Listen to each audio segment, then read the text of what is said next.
Bonjour, mes amis. Ou Guten Morgen, meus amigos. Não faço a menor ideia de como que se fala meus amigos em alemão, se é que alemão cultiva amizades. Tô brincando, claro que cultivam, não é simplesmente porque eles têm uma língua que a gente não entende que a gente vai supor que eles sejam pessoas desprovidas de emoção e de amizades, coisa que não são. Pelo contrário, é uma má e falsa sensação que existe dos alemães. Eles são muito simpáticos. Sempre que eu vou à Alemanha, eu continuo me surpreendendo, né, pelo jeito, pelo estereótipo de que são pessoas sérias e fechadas e sisudas, e não são. Talvez seja até uma tentativa inconsciente dos alemães de mudarem a ideia que o mundo teve deles por conta dos acontecimentos do século passado, mas são pessoas muito amáveis, muito educadas, sorridentes. Enfim, estive lá no Dortmund essa semana e fui tratado muito bem. Ou seja, já tem aqui um minuto de nada. Eu simplesmente falei alguma coisa, discordei de mim mesmo e depois me justifiquei para mim. Meu povo, vamos lá. Vou responder as perguntas de vocês. E eu vou mostrar para vocês uma parada para quem fala que não vai mandar mais pergunta porque eu não leio. Seguinte, olha só. Cá estão as perguntas de vocês. Ó.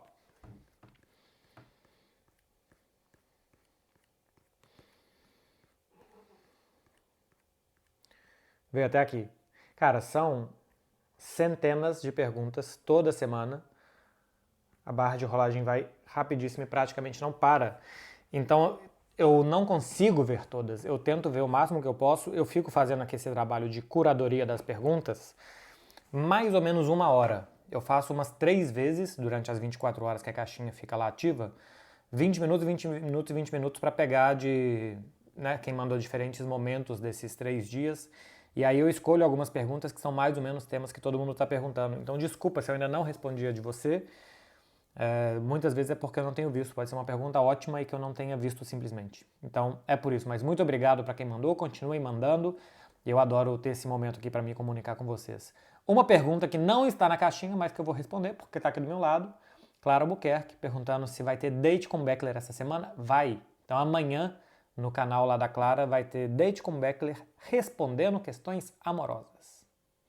Então já fica aí pra vocês. Vou abrir caixinha no meu Instagram pra mandar. Clara vai abrir caixinha no Instagram dela, então vocês perguntem pra ela e amanhã a gente tira as dúvidas de vocês amanhã à noite, depois do jogo do Barcelona. Amanhã eu gravo depois do jogo do Barcelona e depois disso a gente faz o date por lá. Vamos lá, começando aqui com o Lucas 5030. Acha que o Verratti seria uma boa pro Barça? Saiu essa notícia essa semana, né? Tem um jornalista chamado Dongcast, que é um cara, eu não sei se ele é formado em jornalismo, mas é desses caras que sempre tem informações insides do Barcelona, e ele estava dando essa notícia que o Barcelona tem um acerto com o Verratti. Eu não tenho nenhuma informação sobre. Eu acho que é um jogadorzaço. Eu sempre gostei muito do Verratti como jogador e sempre não gostei das atitudes dele como não jogador. É um cara que se cuida muito pouco, que está muito machucado sempre, tem muitos problemas físicos, adora o extracampo, tem todo o direito de gostar do extracampo, e eu tenho todo o direito de, depois disso, achar que não é um jogador confiável, porque está sempre muito machucado. Mas como jogador é muito bom. É muito bom. A capacidade do Verratti de sair de pressão alta, de armar o time, de pensar o jogo, é um jogador especialíssimo. É uma posição que o Barcelona já tem um pouco congestionada, né? Com Pedri, Gavi, Gundogan, Frenkie de Jong, Fermín Lopes. Então, não sei se vai conseguir contratar o Bernardo Silva ou não, mas a posição de meio-campista do Barcelona que não seja um primeiro volante é extremamente concorrida já. Eu não sei se precisa, se é uma prioridade trazer o Marco Verratti. Mas se estiver jogando bem, eu acho que ele, se estiver bem fisicamente, eu acho que é um jogador pronto para qualquer time do mundo. Joga demais. Vitor Luiz, 8. Até quando o Barça ainda deve esperar pelo Pedri? Muitas lesões. Acho que ainda tem que tentar recuperar o jogador, porque diferentemente do Ansu Fati, por exemplo, o Pedri, sempre que volta, joga bem. Jogou bem contra o Paris Saint-Germain, fez acho que bons minutos contra o Real Madrid também. O lance do gol, do terceiro gol, acho que ele tinha que ter feito a falta no Brahim e tal. Mas no jogo contra o Valência ele salva um cara a cara, né? Que ele corre atrás um contra-ataque e consegue desarmar o jogador do Valência na hora de fazer o terceiro gol. Então, diferentemente de outros que se machucaram muito, que nunca mais voltaram a ser os mesmos, o Pedri quando joga, joga bem, mas realmente se machuca muito. E é difícil fazer um planejamento contando com ele. Veremos se na próxima temporada vai ter menos lesões do que teve até aqui. Eric WZ, alguns underlines depois, eu imagino que 2. É difícil um repórter entrevistar um jogador gringo sem ficar nervoso algumas vezes? Abraço, sou seu fã. Não é difícil. Não tem diferença de ser gringo ou não ser gringo pelo nervosismo. O que acontece às vezes é uma diferença cultural de a gente ver o jornalismo e as entrevistas de uma forma e outras culturas do mundo de outra forma. Tem cultura que é mais séria, tem cultura que entra mais quando a gente faz alguma pergunta um pouco mais descolada, que já não é uma palavra descolada há muito tempo, inclusive. Então, o mais difícil é ter o feeling com o jogador, entender como que o jogador está chegando, qual que é o momento, se dá para fazer, se não dá, se ele quer simplesmente falar de coisas técnicas do jogo, se ele aceita outro tipo de questionamento, mas isso pode ser com os brasileiros também. Muitas vezes com o brasileiro a gente acha que a entrevista vai para algum lugar e o jogador está num humor diferente e ela vai para outro, mas só isso. E algumas vezes é claro que a dificuldade de se expressar no idioma, né? Tanto para você como para o jogador. Isso pode gerar também alguma tensão. Felipe Bauer, 19. Acha que os prêmios individuais, tipo Bola de Ouro, não gostam do Vini por conta da luta antirracista dele?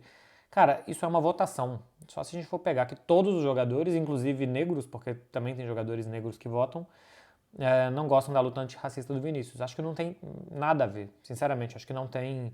Tudo bem que algumas vezes ele não esteve na pré-lista, né? Tem alguns conselhos de UEFA, de FIFA, que fazem uma pré-lista para selecionar jogadores para que depois entre na votação de jogadores, técnicos, voto popular, dependendo de como que é cada instituição que promove esses concursos. Mas eu não acho que seja por conta da luta antirracista, não. 2021-22, o grande destaque do Real Madrid era o Karim Benzema. Por mais que o Vini tenha feito o gol do título, o Karim Benzema termina como artilheiro absoluto do Real Madrid, número excelente de assistências também. Temporada 22-23, o Real Madrid coletivamente não chega, né? Ganha a Copa do Rei, mas perde a Supercopa e no Campeonato Espanhol fica 10 pontos atrás do Barça. Então era normal que os jogadores do Real Madrid não estivessem pela falta de títulos coletivos. Outra coisa é que Mbappé e Messi tenham sido indicados, porque ganharam o Campeonato Francês com o PSG, que acho que tinha que ter um valor menor. Mas eu não vejo tanto complexo assim, de pensar que é uma coisa premeditada, porque o Vinícius se posiciona contra termos e contra algo que seria muito fácil de engajar positivamente. Porque o cara pode não querer se molhar no assunto do racismo, não querer entrar, ter medo de hate, ter medo de represália, ter medo de um tanto de coisa, mas que quando alguém entra, você quer fazer a festa dele, né? Você quer aproveitar que aquela pessoa está lutando simplesmente para ficar do lado dela porque você fica bem na foto. Então seria muito fácil para que FIFA e UEFA usassem o Vini como trampolim para mostrar que eles se importam, acho que mais do que se importam, pelas punições que a gente vê que essas instituições dão para torcidas que promovem atos racistas. Então, pelo contrário, seria muito bom para eles usar o Vinícius como uma bandeira e uma luta que eles mesmos não lutam. Então não acho que não tem nada a ver o fato do Vini não ser considerado nesses 2 últimos anos, que bola ele teve, mas ou pela questão de não ser o protagonista do Real Madrid ou do Real Madrid não ter conquistado títulos na última temporada, o Vini não esteve tão considerado como o futebol dele sugere que ele deveria ter estado. Lucas Eric Underline.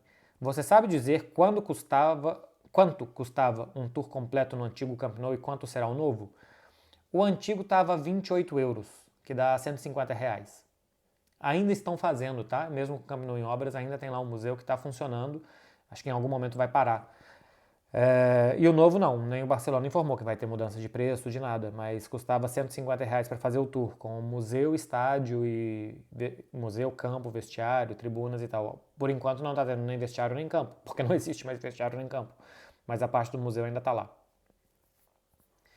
Leandro Versiani. MB, por que é tão difícil surgir um 9 em La Masia que renda no time principal? Eu acho que tem muito a ver com a forma de formar jogadores, a maneira de formar jogadores. Jogadores da base do Barcelona trabalham muito domínio, questão técnica, de passe, de visão de jogo, de tempo, de controlar o jogo e tal. Então é mais normal formar meio-campistas do que atacantes. Porque talvez você não precise de tantos jogadores de explosão. O Barcelona domina muito os principais jogos de base. Então é normal que você domine a partir do meio-campo e não do atacante. Então que o atacante seja... A base do Barcelona normalmente é tão melhor que a base dos outros times, que é normal que o time faça muitos gols na base, mesmo que os atacantes não sejam tão bons. Porque vai controlar. Na hora que você chegar no profissional, que é mais difícil ter esse controle do que tem na base, porque o funil é mais estreito, se o atacante não é tão bom, ele não vai conseguir performar no nível Barcelona. A gente teve Sandro Ramírez, Munir El Haddad e outros jogadores que chegaram perto, né? Até o Pedro mesmo, que era da base do Barcelona já de muito mais tempo, está quase encerrando a carreira, que brilharam, que chegaram e tal, mas que não foram os grandes protagonistas do futebol mundial, como o Barcelona forma mais meio-campistas nesse sentido. E tem uma questão dos zagueiros também. Os zagueiros da base do Barcelona quase não defendem, porque a base do Barça é tão forte que eles são muito mais construtores, eles trabalham muito mais com a bola, 80, 90% das ações deles são com a bola e não sem. Então na hora que você chega no profissional, que o time vai ser atacado, que você precisa de força física, de um contra um, de capacidade de ganhar duelos no alto e embaixo, os zagueiros que o Barcelona forma muitas vezes não têm, porque eles dominam muito o jogo construtivo e não destrutivo. No futebol base da Espanha se joga muitas vezes contra times da sua região. Então o Barça não enfrenta o Real Madrid, o Atlético de Madrid, o Sevilha toda hora na base. Ele joga mais contra o Europa, contra o Espanhol, contra o Sabadell, contra o Tarragona, contra o Nastic. Então é claro que isso gera um desnível muito grande e depois na hora de se tornar profissional gera essa diferença. Mas é muito boa a pergunta, né? Tem o Abel Ruiz que está no Braga, que é dos últimos atacantes do Barcelona, mas você vê, um jogador que está no Braga, acho que tem 22 anos, ainda pode ir mais longe, mas que está no Braga de Portugal. Lucas Eric, underline. Eu já respondi uma sua, Lucas Eric? Já tá com tudo hoje, hein? Tanta gente querendo a oportunidade e você com tantas. Estevão indo para o Chelsea, o Barça perde uma joia? Eu não sei em que situação que tá do Estevão Messinho com o Chelsea, né? Eu acho que pode sim perder uma joia, há muito tempo já se fala dele, desde épocas de Cruzeiro e tal. Na seleção sub-17 do Brasil, eu não vi tanto protagonismo dele assim. Eu assisti o Mundial Sub-17, 2 jogos do Brasil, eu não lembro contra quem foi um. O outro foi contra a Argentina, que o Etcheverry, que o Manchester City contratou, brilhou, acabou com a seleção brasileira aquele dia, né? A questão é que ele é um atacante canhoto pelo lado direito, né? Pelo que eu vi do Estevão até aqui. E é a mesma coisa que faz o Lamine Yamal. Então, se o Barcelona já produziu um jogador de 16, 17 anos que faça isso, eu não vejo muito sentido de comprar outro. Tem que saber quem analisa, quem está lá dentro, quem tem as informações, quem é que tem mais potencial. A gente simplesmente vendo os jogos, eu acho que... Eu não consigo ter uma conclusão, porque eu vi muito pouco do Estevão. Mas se do lado do Barcelona já tem um, eu acho que não faz sentido comprar outro, porque é uma posição que só um pode jogar. E ainda tem o Rafinha, que é daquela posição, que está jogando improvisado. E o Barcelona ainda quer o Bernardo Silva, que também é daquela posição, ou pode jogar muito naquela posição. Então geraria um congestionamento que não faz sentido você gastar muitos milhões. Um clube como o Barcelona, que está faltando dinheiro, para contratar um jogador com tanta concorrência tão boa. Lourenço CR. Como faz com a internet 4G com tantas viagens internacionais? Compra chip sempre? Esse era um problema que a gente tinha no esporte interativo ainda antes da TNT, antes de uma regra aqui na Europa que o seu chip de celular de qualquer país que seja continua funcionando nos outros países da mesma forma. Então, se eu ia para França, para Alemanha, para qualquer lugar, quando eu chegava no país eu tinha que comprar um chip. E eu lembro que na primeira, acho que foi isso 2 temporadas. Eu cheguei aqui em 2015, acho que foi assim até 2017. Temporada 15 e 16, 16 e 17 foi assim. Então tinha que chegar, comprar o chip, ativar, ver se ele funcionava ou não. E no final da temporada eu tinha muitos chips em casa, e quase todos sem nenhuma utilidade mais, porque depois de um tempo sem recarregar ele deixa de funcionar, né? Hoje não, hoje, a não ser que você saia da União Europeia. Na Suíça, por exemplo, os chips europeus não funcionam. Em outras localidades também não funciona o chip europeu. No Reino Unido sim funciona, mas em alguns lugares não. Então, meu chip funciona assim como na Espanha, em qualquer lugar. Mas no início era mais complicado mesmo. E até tinha uma outra complicação, o equipamento que a gente usa para entrar ao vivo é conectado via internet. Então é uma Live U, é uma caixinha, e antes era um Teradek, que ali dentro tem modems 4 ou 5G. Então, quando chegava nos países, tinha que comprar 4 ou 5 modems, normalmente de operadoras diferentes, porque se você está num estádio que não funciona a operadora A, mas funciona a B, aqueles chips vão compensar e vão funcionar. Então, a gente ainda tinha que chegar, comprar chip, colocar, para configurar, tinha que a assistência técnica da TV TI entrar remotamente no nosso computador. Cara, era um inferno. Já melhorou bem. Eu achava que já teria melhorado mais, tá? Achava que nessa altura do campeonato a gente já estaria fazendo quase tudo com o celular. Os estádios, o 5G ia estar voando, a qualidade dos celulares ia ser excelente. Eu acho hoje que a imagem do celular é melhor que a da câmera. Se a gente está num estádio que tem muita luz no fundo, com o celular ele consegue iluminar a gente e o fundo. A câmera ou a gente ou o fundo ficam estourados, como a gente fala. Fica muito forte a luz e você não vê o fundo ou não vê o próprio repórter. Com o celular isso já é compensado. Mas em Dortmund, por exemplo, Claro e eu não conseguimos trabalhar durante o jogo porque houve um colapso total de telefonia. A linha de telefone, o sinal telefônico funcionava, muito menos o 4G e muito menos o Wi-Fi. Nada funcionou. Nada. Então, ainda é frustrante às vezes. R. Lucas _D. Cruzeiro vai voltar a ser Cruzeiro com Pedrinho BH? Cara, eu não sei. Vai ser a primeira vez que eu vou falar aqui sobre a venda do Cruzeiro, né? Eu acho que o Ronaldo foi muito importante por ter feito o que fez, né? Pegou um Cruzeiro destroçado a ponto de acabar, que entrava na Série B para brigar contra rebaixamento, saneou dívidas, acho que teve um trabalho muito racional à frente do Cruzeiro e eu acho que a diretoria precisa ser racional. Tem que pensar de cabeça fria na hora de tomar decisões difíceis, de não renovar um contrato, de não contratar um jogador, de não dar um passo maior do que a perna, por mais que a torcida xingue, a torcida não goste. Trabalho de diretoria de futebol, não só diretoria de futebol no sentido de departamento de futebol, mas o trabalho de uma diretoria quando você está refazendo um clube é um trabalho muito impopular. E ainda assim o Cruzeiro subiu da B para A no ano do Ronaldo sem sustos, né? Subiu muito tranquilamente. Teve um primeiro ano de primeira divisão que eu acho que teria sido mais tranquilo, passou um período muito grande jogando bem sem ganhar, se não teria se mantido tranquilamente. E eu acho que 2024 deve ser um ano parecido com 2023 dentro do campo. O problema é que as SAFs do Brasil e de muitos lugares do mundo, mas as SAFs do Brasil têm como uma característica que é o dono encher o clube de dinheiro que o clube não produz. Então, se, por exemplo, o Grupo City esses dias colocou lá, acho que 260 milhões de reais no Bahia para saldar dívidas. Eu sou contra isso. Sou contra. Eu acho que um clube de futebol só pode gastar o que ele ganha. Aqui na França, o Paris Saint-Germain, nos últimos 4 anos, teve um prejuízo somado de 1 bilhão de euros. Só que o fair play financeiro permite que faça aportes lá o Qatar... Como que chama? Qatar Group, né? Qatar Group Investment. Isso, Qatar Investment. Qatar Investment. Que faça um aporte para salvar e para o clube ter liquidez, para o clube ter dinheiro. E eu acho um absurdo, cara, porque em La Liga, o Barcelona, por exemplo, todos os outros, tá? Mas assim, vocês vão entender por que a comparação. O Barcelona não pode gastar mais do que ele ganha. Se isso acontece, ele não pode inscrever, tem lá os problemas, as alavancas, pipipi, papapá, já falei com vocês 1 milhão de vezes.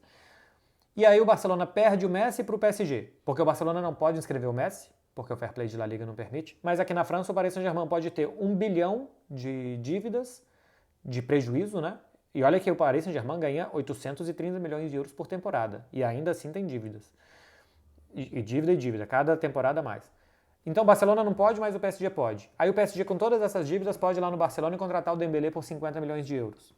Pô, é muito injusto, eu acho, que cada um jogue um torneio diferente, né? Assim, um torneio econômico, né? Um torneio administrativo diferente que no final das contas dentro de campo seja o mesmo torneio. O Dembélé, que foi o grande responsável do lado do PSG, por assim dizer, pela eliminação do Barcelona, teve o seu melhor jogador, um ex-jogador do Barcelona, que o PSG, se só gastasse o que ganha, não poderia ter levado, que é o Dembélé. E não poderia ter mantido o Mbappé, por exemplo. Então eu não concordo que no futebol brasileiro chegue um dono e meta dinheiro no clube. Se o seu clube ganha 100, você não pode gastar 500. Ou se você gasta 500, você tem que, em alguns anos, ter um plano de quitar esses 400 via os seus patrocínios, a sua cota de TV. Nem venda de jogador você pode colocar na conta, porque venda de jogador você não sabe se vai vender os jogadores ou não. Você sabe quanto que você vai ganhar dos seus patrocinadores da televisão, porque isso são receitas ordinárias, né? Isso é um ganho fixo. Então, já até me perdi aqui se o Cruzeiro vai voltar a ser Cruzeiro com o Pedrinho. Eu estava explicando o que eu acho mais sobre fair play e administração de clubes. Se o Pedrinho BH vai encher o Cruzeiro de dinheiro dele, talvez o Cruzeiro volte a ser Cruzeiro, né? Que é um clube forte, potente, que briga. Só 2 clubes ganharam o Campeonato Brasileiro por pontos corridos, tirando clubes de Rio e São Paulo. Cruzeiro 3 vezes e o Galo 1 vez. Cruzeiro é o maior campeão da Copa do Brasil, isso é voltar a ser Cruzeiro. Só que se for via alguém chegar lá e assinar um cheque, eu acho injusto com os outros. Acho injusto com, não os outros, porque os outros também estão fazendo isso, mas com quem não faz, com quem não tem condição de fazer. Eu acho que todo mundo deveria só poder gastar o que ganha. E acho que era isso que o Ronaldo tentava fazer. Não sei se o Ronaldo fez via Ronaldo Fenômeno, colocou do dinheiro do bolso dele, grandes aportes econômicos no Cruzeiro, para que a dívida fosse menor, para que o clube pudesse subir da B para A e se manter na Série A. Acho que ele não fez isso. Por tudo que eu acompanhei, o Cruzeiro foi se saneando, viu o que o próprio Cruzeiro tinha condições de fazer. E é isso que eu acho certo. Então eu sou favorável a toda e qualquer SAF que seja de administração responsável. Se é para meter dinheiro num clube, aí vira um campeonato de quem tem o pai mais rico. Talvez o pai do Cruzeiro agora seja riquíssimo, imagino que todos os cruzeirenses esperam que sim, e que o Cruzeiro volte a ser Cruzeiro por isso, mas tem muito pouco mérito, né? Tem muito pouco mérito quando você pode brigar de uma forma que os outros não podem. Tem uma faca na mão e outro que tem uma bazuca, fica bastante óbvio de saber quem é que vai ser o vencedor dessa luta. Então, se vai voltar a ser Cruzeiro, não sei se vai depender de muitos anos, porque vai continuar sendo uma coisa que, dependendo dos patrocínios que conseguir, da visibilidade de se manter e das vendas que fizer, do que conseguir com sócio torcedor, ou se porque o Supermercados BH e o seu dono, que agora é dono do Cruzeiro também, vai colocar muito dinheiro. Não sei dizer como que vai ser. Só acho muito ruim que todos os outros no Brasil sejam permitidos a fazer isso sem que haja qualquer tipo de regulamentação. HGZin 50. Como foi a sensação de estar acompanhando o Borussia de perto e ver essa torcida? Não foi minha primeira nem a segunda vez. Eu já fiz muitos jogos em Dortmund. Fiz, acho que 2 jogos contra o Real Madrid, fiz um jogo contra o Barcelona. Na temporada passada eu fiz as oitavas de final contra o Chelsea. Eu já fiz um Alemanha e Argentina. Então, assim, jogos foram uns 5 ou 6, e esse acho que foi o 6º ou 7º jogo. E eu ainda fui para Dortmund para entrevistar o Haaland, por exemplo, 2020. Então, assim, eu fiz muitos jogos do Borussia Dortmund já, mas sempre é um prazer, cara. É um estádio diferente, é um clube diferente. Tô falando aqui, né, da SAFs e do dinheiro e tal, não sei o quê. É um clube feito de gente, de carne e osso, de pessoas apaixonadas. Não é um clube super vencedor, embora seja o segundo maior campeão da Alemanha, né? Só o Bayern de Munique ganhou mais títulos. E tá lá 80 mil pessoas por jogo, e se perder no jogo seguinte tem 80 mil pessoas de novo, e vai jogar amanhã contra o Augsburg, um jogo que não vale nada, que já é 5º colocado da Alemanha, já está garantido inclusive na Liga dos Campeões, e os torcedores vão com 80 mil pessoas de novo. Então eu gosto muito de um clube de verdade como é o Borussia Dortmund. É o contrário do PSG, né? O PSG é um clube que veio alguém aqui, colocou muito dinheiro para ver se isso aqui vira uma grande grife do futebol mundial. O Dortmund é construído com 115 anos de trabalho duro de uma cidade do noroeste da Alemanha que não estaria no mapa globalmente não fosse pelo clube de futebol. Então é um clube fantástico mesmo o Borussia Dortmund. ADM Eduardo Freitas. O que te faz sair da dieta? Eu não tenho dieta, eu tenho disciplina. Então, normalmente eu tomo o café da manhã de forma correta, assim, né? Não como besteira, não fico comendo, sei lá, biscoito, coisas absurdamente processadas e cheias de açúcar, cheias dessas coisas. Então, eu tenho uma rotina que, quando eu estou dentro da rotina, eu como bem. Agora, se alguém me chama para comer uma pizza à noite, eu vou. Eu nunca vou deixar de ir num evento social porque eu preciso me alimentar bem e dieta e tal. Não, eu vou. E toda vez que eu saio, estou socializando, os meus amigos estão bebendo, eu bebo. Saio para jantar com Clara, a gente bebe. Sempre, sempre, sem nenhum problema. Porque na vida a gente tem que ser feliz. Então, pô, você é feliz malhando, eu aguentando correr, eu sou mais feliz conseguindo correr bem do que correndo mal. Então, beleza, isso me faz feliz. Esteticamente, se vê e gosta de você e tal, isso te faz feliz. Mas isso te faz mais feliz do que sair para jantar e comer uma comida gostosa com sua mulher ou com seus amigos? Não. Então, sempre que eu posso, eu faço coisas que eu saio da dieta sem nenhum problema. Se eu tivesse que trabalhar esteticamente com o meu corpo, ou se meu corpo fosse uma ferramenta de trabalho, por exemplo, que eu fosse um atleta, eu teria que tomar mais cuidados, né? Um atleta não pode sair, comer pizza e tomar vinho todo dia. Se eu quiser, eu posso. Então, o que me faz sair da dieta é qualquer coisa. O que me faz sair da dieta é um convite, é uma oportunidade. E de resto, em 80, 90% do tempo, eu gosto de comer bem, porque quando você começa a comer bem, você começa a ver o seu corpo diferente. Começa a funcionar tudo melhor, você está mais disposto, você aguenta fazer as coisas. Então, é só equilibrar as coisas. Não tem muito mistério, não. Pedro FMB06. O que o PSG deve fazer diferente para ter chance de passar no jogo de volta? O Paris Saint-Germain tem que acreditar em alguma coisa. Eu acho que principalmente em casa o Paris Saint-Germain tende a estar mais confiante para pressionar. Acho que a pressão em cima do Dortmund foi ruim, foi mal feita, pressionou pela metade. Isso fez com que o Dortmund saísse jogando com muita tranquilidade e que o Paris Saint-Germain não tivesse o volume de jogo que era necessário. O Paris Saint-Germain teve volume de jogo em 10 minutos do segundo tempo, criou ali 2, 3 chances. Se você pressiona ao invés de 10 minutos, 15, 20, 25, 30, você vai ter 2, 3 vezes mais chances. Né? Você vai estar pressionando mais, você está mais perto de criar chances. Então, quanto mais e melhor pressionar, mais vai colocar o Dortmund em apuros. Chegou! Quanto tempo de vídeo? 25 minutos. Resistiu bem, hein? Resistiu bem. Clara não espirra em nenhum momento do dia que não seja quando eu estou gravando o vídeo. Então, o que o Paris Saint-Germain tem que fazer é forçar que o Dortmund esteja mais perto da margem de erro. Se você força pouco, a chance que o outro time erre é pouco. Se você força muito, a chance do time adversário errar é maior. E acho que o Paris Saint-Germain forçou pouco e mal em Dortmund. E ainda assim teve as suas chances de gol. Mas se forçar mais, elas vão aparecer mais vezes e a chance de marcar vai ser maior. Joe Farias. Se alguém que nunca viu futebol te perguntasse o que faz um bom jogador, falaria o quê? Eu falaria, o que você está fazendo que você nunca viu futebol até hoje? Quantos anos você tem? E a criança ia me olhar e ia babar.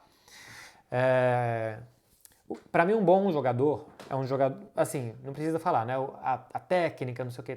Para mim, um bom jogador é o que consegue fazer as coisas de maneira rápida. O que não quer dizer ser o jogador mais rápido e veloz dentro de um campo. Fazer as coisas de maneira rápida é decidir para onde que a bola tem que ir, posicionar o corpo para fazer isso e ter capacidade dela chegar lá. Então, tem jogador que dá na direita, precisa girar o jogo para a esquerda, ele precisa parar, dominar, levantar a cabeça, posicionar o corpo e às vezes dar 3 ou 4 toques na bola até conseguir fazer ela chegar lá. Um bom jogador, às vezes, antes de dominar, já olhou, dominou e passou. Você vai ganhar 1 segundo, que é o tempo suficiente para o atacante não chegar no seu lateral, para o volante não chegar no seu meio, para o zagueiro não chegar no seu atacante e gerar uma chance de gol. A mesma coisa se esse jogador estiver numa fase defensiva, ele vai bloquear uma linha de passe, ele vai bloquear uma chegada do adversário, que vai fazer esse adversário perder 1, 2 segundos, que vai fazer o seu time se recompor. E se ele for um atacante, ele vai conseguir gerar uma situação que ele vai ter meio segundo ou menos de vantagem para o zagueiro, que é o que vai abrir a linha de chute para ele. Então, a velocidade de pensamento e de movimentos que ele faz com o corpo, a velocidade cognitiva do jogador, eu acho que faz ele ser bom. Ou ele faz ele ser melhor do que os outros. Porque às vezes o jogador é dotado de capacidades técnicas, mas a percepção de jogo dele é lenta. Então ele fazer as coisas lentas faz com que o adversário chegue.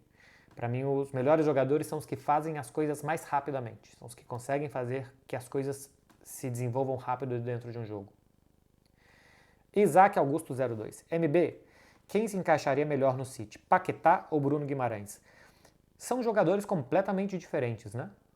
Um é um volante e o outro é um meia quase atacante. Paquetá até pode jogar como segundo de meio campo, e o Bruno também, mas ainda assim com características muito diferentes.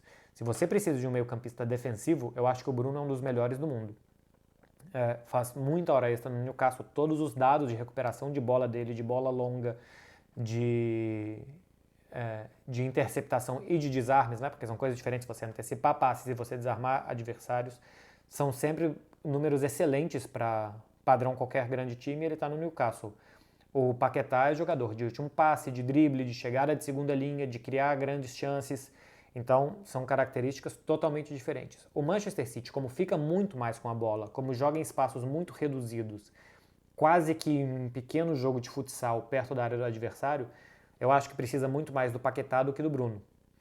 A saída do Gundogan deixou um espaço que o Manchester City ainda não tem muito bem, né? Um jogador que tanto possa ajudar defensivamente, como especialmente chegar na frente, porque o Gundogan tem uma chegada muito boa de última linha. Eu acho que o Paquetá tem mais essa característica do que o Bruno Guimarães. Se não tivesse o Rodri, acho que o Bruno seria muito boa pro Manchester City, mas como já tem o Rodrigo e um zagueiro faz muitas vezes a função de jogar ao lado do Rodrigo no meio campo, não precisa de um jogador por ali, precisa de um jogador mais perto da área adversária. E esse jogador é o Lucas Paquetá. Então acho que o Manchester City precisa mais, a não ser que já esteja planejando alguma coisa para o futuro do Rodri, precisa mais do Paquetá na minha opinião. Thiaguinho X3. Com o valor que foi pago no Roque, não daria para ajudar a comprar o Bernardo Silva? Sim, mas o Barcelona entendeu que um jogador de 18 anos tem muito potencial, o Bernardo tem 29, para trabalhar o Vitor Roque para o futuro e ainda ter a oportunidade de trazer ele no presente. É um jogador para o futuro, trazido para o presente. O Bernardo seria um jogador de presente e não seria também não seria uma certeza que conseguiria trazer o Bernardo pela capacidade de inscrever e tal, de fair play financeiro. Então, por isso, assim, não tem muita relação entre o que poderia ser usado no Vitor ou no Bernardo Silva. Até porque para comprar um jogador você pode comprar a prazos e tal, você pode fazer algum acerto com o clube vendedor. A questão não é muito bem o comprar, é mais o inscrever. Mas sim, o Barcelona precisava de gente em janeiro. O time estava muito mal. Essa pessoa não era o Vitor Roque, mas trouxe porque era o que já estava contratado, era o que dava para trazer. Mas pensando que era um jogador para o futuro, não era para ele chegar em janeiro e sim algum outro jogador pro meio campo. Giving Eyes. Por que o United não funciona dentro de campo, sendo que o extra-campo tem uma das maiores receitas? Porque os capitalistas, donos do Manchester United, não entendem de futebol. Então eles entendem de ganhar dinheiro, conseguir bons patrocinadores, de conseguir visibilidade mundo afora. Isso a marca do Manchester United já conquistou há muito tempo e se mantém intacta tanto na Inglaterra, porque é o maior clube da Inglaterra, apesar de dentro de campo não viver um bom momento, como fora, especialmente. Você vai em mercado norte-americano, asiático, africano, dependendo de quais locais da África, o Manchester United ainda é um clube muito vendedor, que o clube ainda se vende muito bem. Então, fazer futebol é muito difícil, fazer dinheiro também, mas fazer futebol é muito difícil, né? Porque fazer dinheiro, conseguir ganhar dinheiro, você consegue fazer isso se você tiver gente do business boa. Agora, fazer futebol é mais complicado. Manchester United não sabe, não me parece que seja muitas vezes a prioridade do clube, o futebol. Os donos querem valorizar a marca. Se você pegar pelo que eles compraram, que vale hoje o Manchester United, esse clube cresceu em valor de mercado. Mesmo que dentro de campo as coisas não funcionem tão bem. Auge Vinícius. Por que não criticaram tanto o Mbappé nessa eliminatória de Champions, igual com o Haaland? Porque eu acho que o Mbappé não jogou bem, tá? Mas ainda que não jogue bem, ele pode ajudar o time de algumas formas, que o Haaland praticamente só se vê se ele ajuda o time ou não, se ele faz gol ou não faz. Já falei 1 milhão de vezes que é muito difícil você ver o Haaland participando do jogo. Muitas vezes um jogador que toca na bola 15, 20 vezes, o Mbappé toca muito mais. Então acho que a quantidade de vezes que participa, que tira o time de apuros, que leva o time para frente, que domina uma bola e que distribui e tal, isso coisas que o Haaland não faz com que o Haaland praticamente só seja avaliado se marcou ou não marcou. O Mbappé tem outras coisas que se pode falar que ele jogou bem, ou razoavelmente bem ou mal, mesmo sem ter feito gol. O Haaland é avaliado pelo gol ou não gol. Não fala meu nome. Finge que sou o Bob. Um abraço, Bob. De fato não é seu nome, eu risquei aqui. Mas tipo, eu brochei ontem. O que posso fazer? Cara, é psicológico, tá? Se você é um jovem e não tem um problema sério que você teria aqui no médico, é psicológico. Estava nervoso, não sei se era uma menina ou um menino novo, que estava sem intimidade, sem saber o que fazer e tal, acontece. Então, tem uma coisa que é o seguinte, às vezes você está muito tenso para a coisa. E é quimicamente impossível manter uma ereção quando a sua adrenalina está alta. Porque os vasos sanguíneos ficam contraídos. Você precisa de dilatação. Então abaixa essa adrenalina aí, meu campeão. Abaixa a adrenalina, dá uma relaxada que tudo vai funcionar bem e para sua parceira ou para o seu parceiro vocês vão ser muito felizes. Mas é psicológico, cara, fica tranquilo. E não tem nada que gere mais intranquilidade do que alguém te falando fica tranquilo. Mas tira o peso disso, que rapidamente as coisas vão se resolver e você vai ter um final de semana daquele jeito. Roberto Portugal. Qual a chance de uma final alemã? Eu não sei fazer essa conta, mas é 50% vezes 40%. Eu acho que o Bayern tem 40% contra o Real Madrid. É um empate, o jogo decidido na casa do Real Madrid. Eu acho que essa eliminatória está 60-40. E eu acho que o Dortmund tem 50% contra o PSG. Eu achava que a gente chegaria nos jogos de volta com essas possibilidades bem menores. Porque eu achava que o Paris Saint-Germain e o Real Madrid iam ganhar os dois jogos. Então, você está menosprezando, você menospreza o futebol alemão. Acho que essa temporada sim. Porque o grande time do futebol alemão não está na Liga dos Campeões, né? Bayern e Dortmund se mostraram times extremamente irregulares na temporada, mas que estão na Liga dos Campeões indo muito bem. Então eu não sei quanto que é. Se fosse 50 de um jogo e 50 do outro, eu acho que a chance seria de 25%, né? Dentro de todas as combinações, 1 em 4 seria que esses dois se enfrentassem. Deve ser mais ou menos de 20% aqui, então, fazendo as proporções. Acho que 20% chance de uma final alemã. É o que eu imagino. Underline Bueno Luca. Você acha que o Figo foi um ídolo do Barça, mesmo fazendo o que fez? Ele foi até ele fazer o que fez, né? O ídolo era um cara muito querido em Barcelona. Ele foi melhor do mundo com a camisa do Real Madrid pela temporada que ele fez no Barcelona. Ele era um grande jogador do time, era o ano do centenário. E ele foi para o Real Madrid, ele já foi em 2000, né? Porque ele faz a temporada 99 e 2000 com o Barcelona e vai em 2000 para o Real Madrid. Acho que é isso. Então, assim, tinha passado um ano do centenário, mas hoje ele não é ídolo do Barcelona. A idolatria se desfaz a partir do momento que você tem uma grandíssima demonstração de que você não se importa com aquele clube ou não se importa tanto como fez o Figo, dizendo que não ia sair do Barcelona e depois saindo. Outra coisa é que ele tivesse saído e acho que só isso já seria o suficiente para que a torcida não gostasse quando é uma troca direta de Real Madrid para Barcelona. Pior ainda se faz como ele, que disse que não ia sair e saiu. A bateria tá fraca, eu vou trocar. Se for entrar um anúncio aí, não pulem, mas eu volto em 10 segundos ou menos. Vamos ver.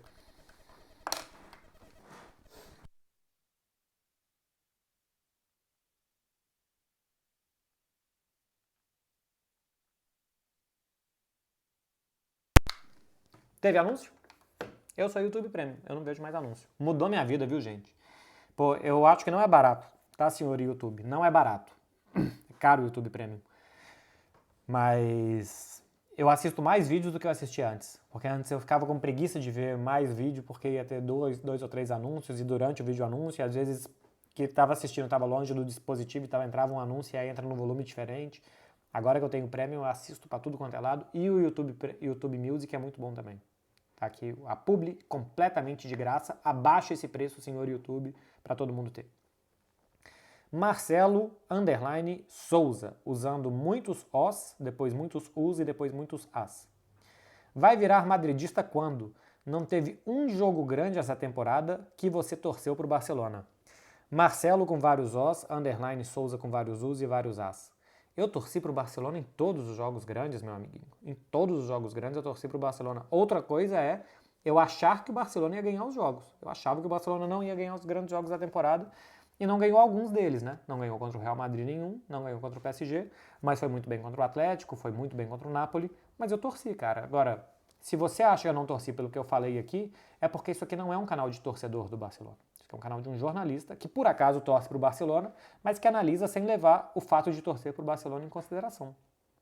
Então, desculpa, cara, você não vai ver eu aqui enrolado num cachecol do Barcelona, gritando no microfone que seu time foi muito bem eufórico e chorando se o time foi mal. Porque não é meu perfil. Tem outras pessoas que fazem, né? Tem muito influencers de clube hoje e tal que fazem isso que tá tudo certo. Porque o torcedor quer ver isso às vezes. Não tem nenhum problema. Zero. Só não é o meu perfil, não é o que eu vou fazer. Isso aqui não é um canal de torcedor. É um canal de jornalista. Sávio Souza 31. MB, para você, qual seria o principal reforço que o Cruzeiro precisa nesse momento? Eu acho que precisaria de um zagueiro de mais hierarquia. O Zé Ivaldo toma muitos cartões. O João Marcelo tá indo muito bem, né? Tá começando muito bem. Cara, e precisa de um 9. Precisa de um jogador que dê muitos gols ainda. O Dineno não chegou, tá machucado já há algum tempo, né? Mas assim, a primeira parte dele, talvez com um novo técnico e tal, ele mostra alguma coisa diferente. Mas ele não me mostrou ser esse cara que vai fazer tantos gols assim. E precisa de um fazedor de gols, cara. Precisa de, quando não está bem, ter uma ponta firme que esse cara vai marcar jogo sim, jogo não. Não tem, assim. O Cruzeiro até está fazendo mais gols que na temporada passada. Pelo menos nesse início de Campeonato Brasileiro, me dá a impressão que vai fazer mais gols. Mas precisa de alguém que, por exemplo, rentabilize tudo que o Matheus Pereira cria. E que o próprio Matheus Pereira, de vez em quando, faça mais gols também. Mas eu acho que um 9 faz muita diferença. Porque nem sempre vai jogar bem. E às vezes o jogo vai começar mal, ele vai terminar mal. E nesses momentos, um gol te dá um degrau acima para o gol seguinte muito maior. Emma.noel, 2847. Narradores e comentaristas na TV. Por quê? No rádio faz sentido, mas na TV a gente está vendo as coisas. Então, a questão é se a gente está vendo e está entendendo, né? A função de narrador e de comentarista, eu acho que primeiro, é um entretenimento. Então, passar emoção. E segundo, acho que é explicar o que está acontecendo. Explicar por que, por exemplo, o Schlotterbeck conseguiu fazer o lançamento para o Fulcro. Porque o Mbappé erra e bloqueia o passe no Hummels ou no goleiro, e não bloqueia o passe para frente. Ele tinha que bloquear o passe para frente, porque a função do Mbappé sem a bola era tapar o Schlotterbeck. E eu acho que ele fez isso mal no lance do gol. Ele erra para onde que ele faz a pressão.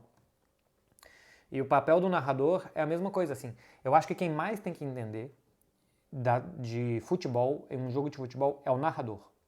Porque ele é quem mais fala.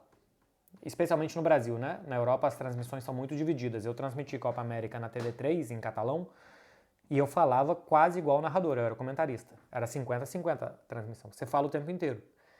Então, no Brasil, eu acho que quem mais tem que entender do jogo é o narrador. Tanto para entender quando que dá entonação e tal, quando que te passa que aquele jogo, o que está acontecendo ali é importante, e como também para ajudar a explicar as coisas. E eu acho que explicar as coisas tá longe de ler papel, né? Assim, explicar as coisas para mim é ver que tem um retângulo verde com uma bola branca ou amarela, sei lá, qualquer coisa que usa hoje em dia, e que aquilo ali é a coisa mais importante. As estatísticas, os números, essas coisas que eu uso muito também, todo mundo usa, também são muito importantes, mas eu acho que serve mais para o pré e para o pós. O pré para você mostrar o que pode acontecer e no pós para você, às vezes, mostrar o que aconteceu. O pressing de falar a história, o contexto do jogo e tal, quantas vezes se enfrentaram, quantas vezes que não ganharam, para mim são coisas de pré-jogo. E de pós-jogo é quantos duelos o Mbappé ganhou. Ganhou 3 de 10. O Hummels ganhou 6 de 7. Então isso você até pode falar durante o jogo, que são informações importantes. Olha como o Mbappé não está indo bem, só ganhou tantos duelos. Mas eu acho que serve mais para depois. Durante, eu acho que nós, que estamos transmitindo, temos que estar preocupados com esse tipo de coisa. Assim, por que esse passe foi feito? Por que essa bola chegou até ali? Por que esse cara... Por que o Kim Min-jae errou no gol do Real Madrid e quase erra no segundo tempo? Como que o corpo dele está perfilado? Ele está perfilado para frente, então ele só vai correr para frente. Ele está de lado. Se está de lado, ele está mais fácil de girar e correr para trás. Para mim, um comentarista e o narrador servem para isso, porque quem está assistindo não precisa saber essas coisas. Mas a partir do momento que alguém fala para eles por que aquelas coisas estão acontecendo, o jogo pode ficar mais interessante. E tem, claro, o como falar, né? Como já disse aqui para vocês algumas vezes. Nós que transmitimos fazemos a espuminha. Quem faz a cerveja são os jogadores. E ninguém compra um chopp pela espuma. Todo mundo compra pela cerveja. Mas a espuma é importante. Então é importante que a gente saiba se comunicar durante um jogo de futebol e passar essas coisas do jeito mais agradável possível para quem está do outro lado, que só quer se divertir com muita emoção, de forma muito visceral. Às vezes é uma diversão necessária porque você ama muito aquilo, mas que a pessoa possa se divertir do melhor jeito. Igor Leonan GR. Deseja fazer cirurgia refrativa para corrigir hipermetropia? A lente não te incomoda? Desejo e vou fazer. Em junho. Vou fazer cirurgia para... Eu não posso fazer laser, né? Não sei se refrativa é só quando é laser ou não.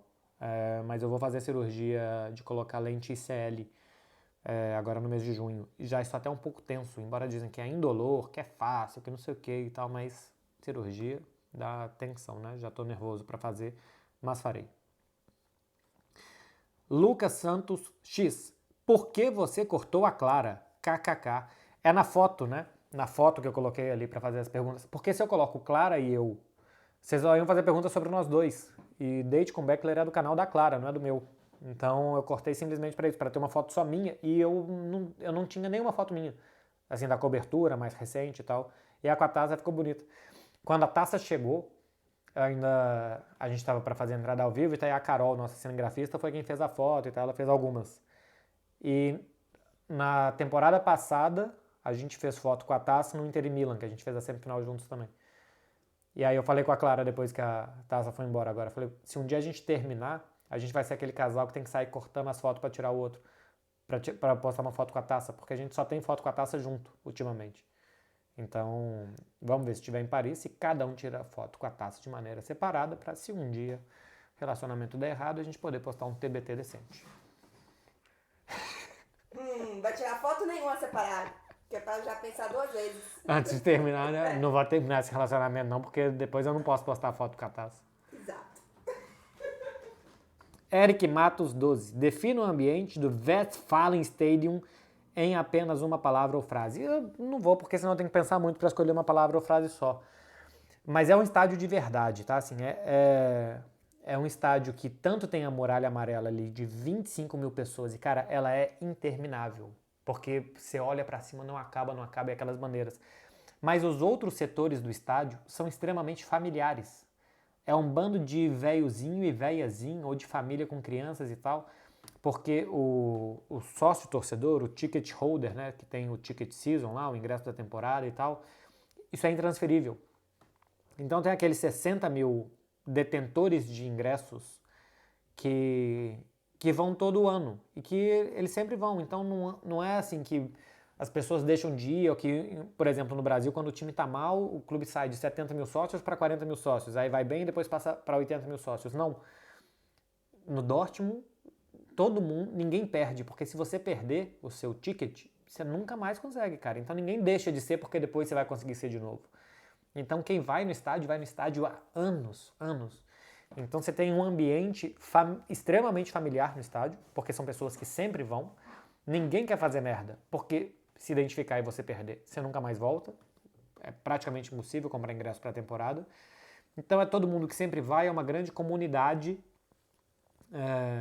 É uma cidade não turística, então é um clube e uma torcida só de quem vai ali. Enfim, é um estádio de verdade. Não é esse estádio que as pessoas não sabem cantar a música, que as pessoas vão para tirar foto, que as pessoas vão pelo postureio do Instagram. Não, as pessoas vão para ver o Borussia Dortmund jogar. Então é muito legal. Essa foi a última, hein? Foi a última pergunta. Boa pergunta essa, hein, Eric Matos, para fechar com o ambiente do Westfalen Stadium. Tomara que a temporada que vem eu volte lá. Essa não tem mais, porque o jogo vai ser em Paris e se o Borussia passar, a final é em Wembley. Meu povo, quase 50 minutos. Vocês façam favor de me ajudar. A única coisa que eu peço é sempre para vocês curtirem isso aqui. Quem não for inscrito ainda, se inscreve para deixar um like, um comentário, enfim, para esse vídeo chegar para mais gente. É só um conteúdo completamente de graça e de muito boa vontade para vocês, que eu adoro fazer. Amanhã, pós-Girona-Barcelona, vai ser um baita jogo, tem muita coisa em jogo, tá? Ser segundo colocado no Campeonato Espanhol vale muito, porque garante vaga na Supercopa do ano que vem. Isso garante 8 milhões de euros. O Girona quer muito, porque o Girona quer qualquer coisa, que ele tá muito feliz de estar ali. O Barcelona precisa, pelo orçamento do clube. Então, pós-Girona e Barcelona, e o Girona voltou a jogar bem. Tem vídeo para vocês. Segunda-feira tem Café com Beckler, terça-feira prévia dos jogos, terça-feira à noite pós Dortmund PSG, quarta-feira à noite pós Real Madrid e Bayern de Munique. Enfim, vai ser uma semana de novo cheia, então se inscreve aqui para vocês não perderem os próximos conteúdos. Bom final de semana, com pouquíssimo juízo. Não se esqueçam que qualquer que seja a decisão que vocês tomem esse final de semana, qualquer que seja a coisa que vocês façam esse final de semana, vocês vão ter 5 dias para se recuperar depois, levando a semana como for, até o próximo final de semana. E para você, meu amiguinho aqui, que falhou ontem e que não quer ser identificado, meu caro Bob, fique mais tranquilo, relaxe, diga não à adrenalina, porque com a adrenalina é impossível. Então abaixa essa adrenalina, levanta o que tem que levantar e corra. O menino falou que tinha broxado. Ô, gente. Abaixa a adrenalina, levante o que tem que levantar e corra pro abraço. Quero uma pergunta de você aqui semana que vem, falando, MB, como que eu faço para parar? Porque agora que eu comecei, não para mais. É o que eu espero pro Bob e para todos vocês, meus caros Bobzinhos, que vão aproveitar o final de semana com o astral lá em cima.